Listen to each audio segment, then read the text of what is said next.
All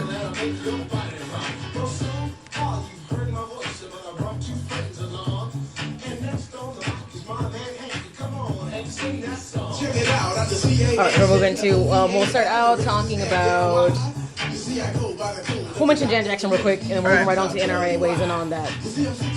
The NRA? Yeah, and Toby Keith. The one guy, Charles Cotton, was like, hey, you know what? It's kind of their fault for not wanting to support people having guns in church. Don't you think guns and church don't go together, fool? Right.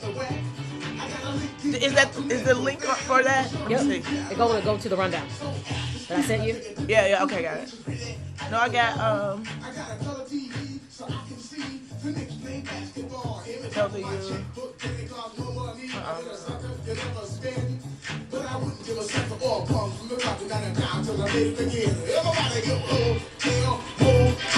What you gonna do today?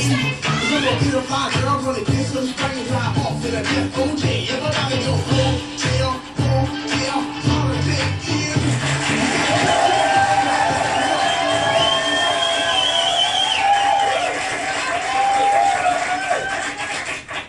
Welcome back to the Maya Akai Show. We are into that 11 o'clock hour going towards noon because we're on with you till 3 p.m. Myself here and Nikki Braden. Hello, y'all. Just wrapped up that weekend recap where we went out and frequent some of the things we talked about on Friday, and then unfortunately, had a bad experience customer service while we had to vent on it because it's like one of my pet peeves. I needed to breathe. It's customer service. It really is a pet peeve. That's why I think people need to give feedback, but I'm done with that. Okay. We're going to move on to talk about what's trending, those hot topics and headline everybody's talking about that may have a local, national, international focus. Okay, so I told you to mark your calendars last week because Janet Jackson announced her Conversation in the Cafe, her New World Tour coming up, and actually tickets go on sale at noon today. No, it's done with the whole American Express card holders who got the special time frame to purchase for several days. So this is for everybody. So no, this is for everybody. Regular people. So bust out your $200 for the tickets. Are you going? You going? You know what? Did I kind of? I want to go. Put the damper on that. You did. You kind of made me feel like, look, you married to like a millionaire. Why do you need $200? I'm like, I can't give you $200 when you got $1 million. That just doesn't make sense to me. I don't like that word problem. Right. I don't like so that. Now I'm kind of like, you know what? If there's tickets still out there when I'm done with this, I'll buy them. Okay. If there's not, I'm not going to grab it. But I mean, I've seen her several times, so it's not like it's new. I just Rob G is up in the head. I wish the camera was pointed that way. I'm not going to grab it. So join the conversation, 708-223-0030. Of course, you can get social with the show at the Maya Akai Show via Facebook and Twitter, or Nikki Braden. So many ways. Everywhere. That's right, to connect with the Actually Show. So, we're going to get into what's trending. Like I said, those hot topics and headlines that have kind of, bubbled up, either over the weekend or even this morning. I mean, stuff is always happening. And one of the key things out there is we all know that Charleston, South Carolina is on everybody's radar. It has literally just brought conversations from every perspective. I'm liking the conversation I'm hearing from like Jon Stewart and Bill Maher. I want those people to be vocal. Yes. I do. I mean, I want everybody to be vocal, but I want people as vocal as people will be like, agendas like with the LGBT, TDP, because they keep adding letters to it. I want people to stand up because I feel if America wants to face the issues that we are confronted with, It needs to be a conversation had by everybody. Yes. So interesting enough, Toby Keith, who is a country singer, which either you're familiar with him or not, yes. Began to weigh in. He's always had comments about gun control. Gun control was one of the key conversations, along with racism, in this conversation what happened in Charleston. Yes. So pretty much, Toby Keith and the NRA have gone on their kind of, I guess you can say, tirade about how they feel. So in the wake of the shootings, pretty much, country music star Toby Keith said on Thursday, and it kind of eventually got to the media over the weekend, that, stricter gun laws would not have made a difference in Charleston. He said countries all over the world that really have strict gun policies, like Norway, and this is a good point. It happened that, remember, like in 2011, they had that shooting and bombing in Norway, which killed 77 people. Yes. He said, so even in countries that have, citizens are able to own guns and their strict gun laws, that things still get through the cracks. He said, so having stricter gun laws, he felt was not the answer to solve that. That the issue is more of look at who is the shooter opposed to what the shooter used, to accomplish the crime. And so, that's kind of obviously, the minute you say that, people kind of go on the defense and don't care for it and say that's not true. But I don't think what he said was probably the most controversial thing that was set out there. No, I think that a lot of people said that and felt that way. I think we even mentioned it on the the show. Look, I'm going to stand firm on this, and people don't have to agree with me on this. It's not the means of committing the crime. It's the person who commits it. Absolutely. And we need to start to look at what's going on in the minds of some of these people. If it wasn't a gun, it would have been a bomb. If it wasn't a bomb, it would have been something else. Yes. So he would have found the way to execute this one way or the other. It was something he meant to do. So are people mad at Toby Keith? Is that... People with the whole gun control conversation has always been a really touchy one in this country because it's a right to bear arms. It's in the Constitution. Right. It's just when you see an uptake in violence, people feel like if you take away guns from people that somehow we would solve the issue. But we all know, and we talked about this on Friday, that most people that are committing these type of crimes either are not even legal gun owners, they've got them illegally, or they take them from a family, like what happened in Sandy Hook. Obviously, there was a mental health issue to that, but also his mother was a law-abiding, gun-carrying person. Yes. He got access to him and used him. Mm-hmm. So, in many cases, it's not about a person being a legal gun-carrying person. Right. That's not really the issue. I think people who own guns legally have them for protection and things of that nature. They're not to hurt or kill people. Exactly, and their mindset is not the same as someone who just gets one illegally. With usually, if you're getting something illegally, it usually means there's something underneath the surface you plan to do that you don't want no people to know about. Right. Because you don't want a gun that's registered to you. Mm-hmm. So your intention is already wrong. Right. And if you do this, it means we know that everything is in clicking right upstairs. Mm-hmm. That you would get a gun that's legally tied to you and then use it. But that wasn't the most controversial statement. The most controversial statement came from Charles Cotton, who's a Texas member of the NRA board. He's a director. Okay. He's really under fire from suggesting that the pastor of the church is to blame for the Charleston massacre, as he said, that left 9 people dead. Did he give an explanation, or he just said that? Does he have some kind of insane logic? He has insane logic. He has insane logic to it. So initially, he had posted comments in the Texas CHLforum.com, which those comments have since been deleted. They've been removed. Okay. And he pretty much was giving a guns right message, and pretty much when he went on record saying, he was talking about the pastor. Who also there was also a congressman that was part of that, a state legislator that was part of that as well. And the pastor, Clementa C. Pinckney, and pretty much went on record saying, Pinckney had voted against conceal and carry. Now 8 of his church members who might be alive, if he expressly allowed his members to carry handguns in church, are now dead. Innocent people died because of his position on a political issue. So what he was saying is because Pinckney was, did not support guns, didn't let a congregation have guns, that as a result is the cause of his death, as well as those 8 other parishioners. Okay, who brings a gun to church? Okay, that's the first thing I wanted to say. Even if any of those people were legal carrying gun people, I don't think you're supposed to bring it to Sunday school. You're not supposed to bring it to Bible study. You don't bring your gun to Bible study. Who does that?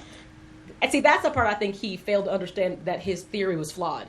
Okay, so Pinckney could take that stand on gun control. He is a politician. He has to have a stand on it. If he does not support guns, he doesn't support guns. Exactly. If he doesn't want people having those guns in his congregation, there's nothing wrong with that either. No. But to sit there and say that's a reason that this person decided to come in and shoot, that's ridiculous. Insane. To me, you're deflecting away from the real issue, which is the shooter. Exactly. Is the shooter. It's not the fact that no one sitting at Bible study wasn't carrying a gun. They weren't packing in church. Right. That doesn't even sound right. It doesn't sound right at all. It doesn't sound logical, and that's not even fair to do. Like, well, it's not. Well, and of course, after he makes this crazy statement and people totally put him under fire, then he goes to the National Post, which is obviously a reputable media outlet, to clarify what he said, what he meant. He said he felt people misunderstood from that statement what he meant. We heard what you said. And he said, pretty much it was a discussion that he was having about the so-called gun-free zones. And that, in his opinion, there shouldn't be gun-free zones like in schools or churches or anywhere, because if there were guns in place in these gun-free zones, then these mass shootings wouldn't occur. So he tried to clean it up and make it seem like that's not what he was... Come on, dude. But these places that are gun-free zones are places that are supposed to be... Gun-free zones. Who wants a gun at school? Nobody. But yet that came up when Sandy Hook happened, that if there had been a person in that school that had a gun, then maybe that could have saved lives. Look... This logic is not right. I'm going to tell you why it's flawed. It's like saying if a person puts together a bomb and puts it on a train. It's like saying that if you had a gun or a bomb, you could have stopped it. No. Bomb blows up, people die. Right. That's it. Right. There's certain calculated crimes that you can't stop from happening. That are out of your control. And unfortunately, sometimes you're at the wrong place at the wrong time and you become a casualty, and we don't want to see that. But to me, it gets back to the heart of the issue. Like, having a gun doesn't solve the problem of what makes people feel like they need to go kill other people. To a church and kill other people. Or anywhere, whether it's, a school, whether it's a mall, it doesn't matter where it is. Step back and look at what's wrong with people. They feel it's okay to extinguish someone else's life. So here's the thing. I am not a supporter of guns, but I'll tell you what, with the violence that we have in the city of Chicago, it's crossed my mind a couple times. It's crossed mine too. Because of some of the places I had to go, and I thought, do I need to consider becoming a gun-carrying person? But let me just say this. I'm still up in the air, and I haven't made a decision on that. So far, obviously, I still don't have a weapon. But my thing is this. Even if I got a gun, I don't feel comfortable with it. Actually, guns make me nervous. Mm-hmm. So even if I had a gun and I had to use it, understand, though I may have protected myself, I would feel horrible. There would still be a certain amount of remorse that I had if I had to take someone else's life. Yes. Understand, most people who commit crimes like this have no remorse for the action. No empathy at all. No empathy. I said, so the problem isn't the gun. I know it seems like a simple saying when people say guns don't kill people, people kill people. But at the root of this, people, that's really what it is. Kill people. We got people exiting to go join ISIS and stuff. Mm-hmm. We've got people randomly killing people like this. Don't you think it's time we step back as a country and say, what is going on? Yes. I said this on Friday. And we are the greatest nation in the world. We know that's kind of a joke. We're the greatest nation simply because we, the amount of capital we have, we owe other people money. But the freedom of speech and the freedom of opportunity, but yet we know that's not true for everybody. But it's the facade. Mm-hmm. That's there. It's the founding principles that are there to make us say we are a great nation. Yes. And there are some people who want to aspire to that, and there are other people who want to sabotage that. Yes. And so because we're at that crossroad where people are butting heads, don't get me wrong, let me flat out say this. I have traveled the world. I've been more than 20 countries. And I don't know if there's a place I'd want to live besides where I am. Mm-hmm. Especially as a woman, I understand there's a lot of times where opportunity and issues would be a problem. So I do understand from who I am based on identity, this is the right place for me to be. Sure. But I understand it's a flawed country, and it's partially flawed because we're not willing to have real conversations and get to the real heart of what's wrong. I agree. So I will say this, changing gun control laws for everybody who feels like that's the answer, it's not the answer. It is not. It won't. Because all you're doing is taking the weapons out of the hands of people who would actually know how to use them more likely than not. And with more responsibility. And one of the things I'm trying to work on, and hopefully on Wednesday, I'm trying to get John Arlott on, who is a director at the Crime Prevention Center, who has all the statistics about gun control, like who uses guns and what kind of crimes, like, legal gun carrying people opposed to non-legal, that kind of stuff. Mm-hmm. He has really good statistics. Actually, he's also very pro gun control. He thinks that people should have weapons. But his rationale is, it's interesting. I think I've had him on before. I'd like to hear, him kind of expound on this, because I think unless people know the numbers, usually when people know the numbers, they go, well. I'm like, there's no well. Right. The numbers are right there telling you that it's not the people who are doing it legally that are causing the problems. Sure. So Charles Cotton should have stepped back and thought about this. Before he said we want to keep schools as gun-free zones. Who wants to send their kid to school feeling there's somebody armed? I mean, it makes me uncomfortable. Absolutely. And me as well. You don't want to do that. And then what's the argument if a casualty happens, just say by accident, with someone the same way that's carrying a gun in the school? Then whose fault is that? I mean, and my thing, too, is what message does that send? That's what I mean. I mean, do we want to be Beirut? Because I think do you want to feel like we're Beirut? Like people are walking around with machine guns. I remember right after 9/11 happened, I ended up going down to Las Vegas a couple months after that.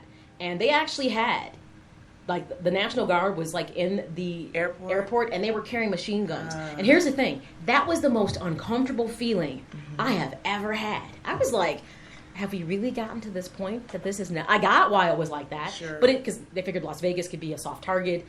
We have lots of soft targets in this country. We do. But I was like, it was a very uneasy feeling.